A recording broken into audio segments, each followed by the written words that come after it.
కృష్ణా జిల్లా మైలవరం నియోజకవర్గం వైసీపీ అభ్యర్థి ముమ్మర ప్రచారం చేస్తున్నారు. ప్రభుత్వ వైఫల్యాలను వివరిస్తూ తమ పార్టీ నవరత్నాలను ప్రజల్లోకి తీసుకెళ్తున్నామన్నారాయన. మైలవరంలో ఘర్షణకు దేవినేని కుట్రేనని ఆరోపిస్తున్న వసంత కృష్ణ ప్రసాద్ మా ప్రతినిధి నారాయణ ఫేస్ టు ఫేస్. ఏపీలో ఎన్నికల ప్రచారం హోరెత్తుతుంది. ఎన్నికల సమయం దగ్గర పడుతుండటంతో ప్రధాన పార్టీల అభ్యర్థులు ప్రచారంలో దూసుకుపోతున్నారు.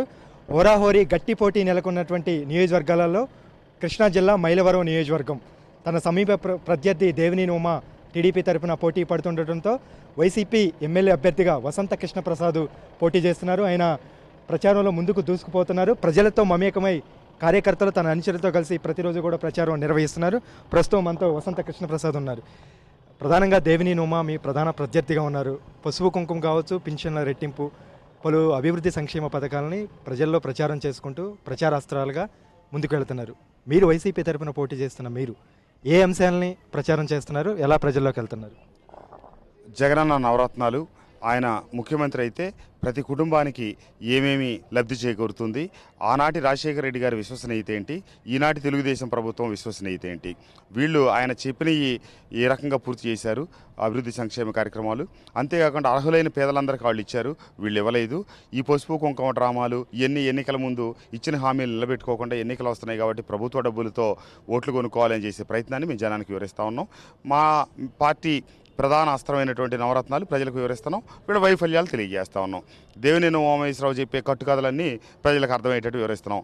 ఏది, నేను ఇళ్ల పట్టాలు ఇచ్చాను, అవి చేశాను, ఇవి చేశాను, ఈ చెప్పే మాటలన్నీ 6 మాసాలకు ముందు నువ్వు ఎన్ని రోడ్లు వేయించావు, ఈ 6 మాసాల్లో ఎన్ని రోడ్లు వేసావు, 6 మాసాలకు ముందు నువ్వు ఎన్ని ప్లాట్లు ఇచ్చావు, ఇప్పుడు ఎన్ని ఇచ్చావు, ఇవన్నీ అవకతవకలు.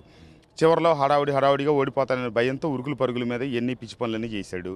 అది ప్రజలందరూ గమనిస్తున్నారు. అతనికి బుద్ధి చెప్పడానికి సిద్ధంగా ఉన్నారు. ఇప్పటికే ఒక రౌండ్ నియోజకవర్గం మొత్తం కూడా ప్రచారం పూర్తి చేశారు. ప్రజల నుంచి ఎలాంటి స్పందన వస్తుంది? జగన్, షర్మిల కూడా మీ దగ్గరకు వచ్చి ప్రచార సభలు నిర్వహించారు. ఎలా ఉంది ఆ సభలకి స్పందన? జగన్ గారు నిన్న వచ్చారు. మైలవరం నియోజకవర్గ చరిత్రలో కని విని ఎరగని రీతిలో నిన్న జన సునామీ ప్రభంజనమై జనం వచ్చారు. ప్రజలందరూ ఈ తెలుగుదేశం ప్రభుత్వం మీద వ్యతిరేకత, ఉమామహేశ్వరరావు మీద వ్యతిరేకత, జగన్ గారి మీద సానుకూలత, వీటన్నిటిని కలగలిపి అంతటి జన ప్రభంజనం వచ్చింది. అలాగే ప్రతి గ్రామంలో ప్రచారంలో కూడా ప్రజలు విపరీతంగా వచ్చి మమ్మల్ని ఆదరిస్తూ ఉన్నారు. షర్మిలమ్మ గారి ప్రోగ్రాం ఇంకా కన్ఫామ్ కాలేదు, అది చూడాలి. వచ్చే 1-2 రోజుల్లో అవుతుందా కన్ఫామ్ లేదా చూసుకోవాలి. ఇప్పటివరకైతే జగన్ గారి సభ అయింది, భారీ ఎత్తున జరిగింది. అది చూడలేక దేవినేని ఉమామహేశ్వరరావు నిన్న అక్కడ గొడవలు సృష్టించడానికి ప్రయత్నించాడు. కావాలని సిఐఎస్ఎఫ్ జవాన్ల మీద చెప్పులు ఇసిరించి వాళ్ళని రెచ్చగొట్టి వాళ్ళతో వైఎస్ఆర్ కాంగ్రెస్ పార్టీ కార్యకర్తల మీద దాడులు చేపించి విపరీతమైనటువంటి లాఠీచార్జ్ చేసి వాళ్ళ ఇబ్బందులకు గురి చేశారు. అయినా కూడా అన్ని లైవ్ వీడియోలు ఉన్నాయి. అది పార్టీ కార్యకర్తలు సిఐఎస్ఎఫ్ జవాన్ల మీద దాడులు చేశారు, వాళ్ళ మీద రాళ్ళు రువ్వారు, షాపులు లూటీ చేయడానికి, అసలు ఇంతవరకు షాపులు లూటీ చేయడానికి ప్రయత్నించారు. ఇదే మాట ఎవరికి తెలియదు. ఇతను ఎజెండా అది, షాపులు లూటీలు చేపించి అదంతా ఆ నెపం మా మీద నెట్టాలని. పోలీసులు రెచ్చిపోయి విచక్షణారహితంగా కాల్పులు తెగబడితే ఈ వైఎస్ఆర్ కాంగ్రెస్ పార్టీ వాళ్ళు ఏదో చేశారనే విషయాన్ని ఇట్లా చేయాలని చేశాడు. కానీ అతను పాచిక పారలేదు, దాన్ని మేము అడ్డుకున్నాం. అతను లోపల ఉన్న విషయాలు ఇంకో రకంగా ఈ పూట బయట వెళ్ళగక్కి వెళ్ళాడు. ఎందుకంటే ఒక చిన్న స్వల్ప ఆవగింజంత సంఘటన కూడా జరగకుండా, ఇది ఏ షాప్ మీద ఇంత చిన్న ఇసుక రాయి కూడా పడని దాన్ని రాళ్ళు వేశారు, వేయటానికి ఇట్లా మాట్లాడి తన వెకిలితనాన్ని ప్రజల ముందు మరోసారి బయట పెట్టుకున్నాడు దేవినేని ఉమామహేశ్వరరావు. దేవినేని ఉమ తన గెలుపు మీద ధీమా వ్యక్తం చేస్తున్నారు. మీరు ప్రధాన ప్రత్యర్థిగా భావిస్తున్నారా? ఎలా ఉంది మీ గెలుపు అవకాశాలు?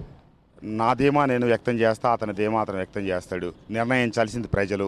ఇతనికి బుద్ధి చెప్పడానికి, ఇతని 10 ఏళ్ల పాలనని ప్రజలు తిరస్కరించడానికి సిద్ధంగా ఉండి అతని సభలకు జనం లేక వెలవెలబోతా పక్క మండలాలు, పక్క గ్రామాల నుంచి జనాన్ని గుంపును పోగేసుకొని తిరుగుతూ ఉన్నాడు తప్పితే ఏ గ్రామంలో ఇతను పట్టుమని 20 మంది 25 మంది కూడా మనుషులు రావట్లేదు.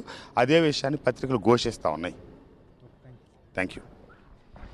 మైలవరం వైసీపీ ఎమ్మెల్యే అభ్యర్థి వసంత కృష్ణ ప్రసాద్ ప్రచారంలో దూసుకుపోతున్నారు. వివిధ వర్గాల ప్రజలను కలుసుకుంటూ కూడా ఓట్లు అభ్యర్థిస్తున్నారు. ముఖ్యంగా తెలుగుదేశం పార్టీ పసుపు కుంకుమ, పింఛన్ల రెట్టింపు, పలు అభివృద్ధి సంక్షేమ పథకాలతో ప్రచారం చేసుకుంటూ దేవినేని ఉమ ప్రచారం చేస్తుంటే జగన్ ప్రవేశపెట్టినటువంటి నవరత్నాలని ప్రజల్లో తీసుకెళ్తూ విస్తృత ప్రచారం నిర్వహిస్తున్నారు. ఇప్పటికే నియోజకవర్గం మొత్తం కూడా ఒక దఫా ప్రచారం పూర్తి చేశారు. జగన్ సభకు కూడా అనూహ్య స్పందన వచ్చిందనేది వసంత కృష్ణ ప్రసాద్ చెబుతున్నారు. మొత్తం మీద దేవినేని ఉమ ఓటమి ఖాయం. ఈసారి ఖచ్చితంగా వైసీపీ మైలవరంలో గెలుస్తుందనే ధీమా వసంత కృష్ణ ప్రసాద్ వ్యక్తం చేస్తున్నారు. కెమెరామెన్ శ్రీరామతో నారాయణ, టీవీ9 మైలవరం.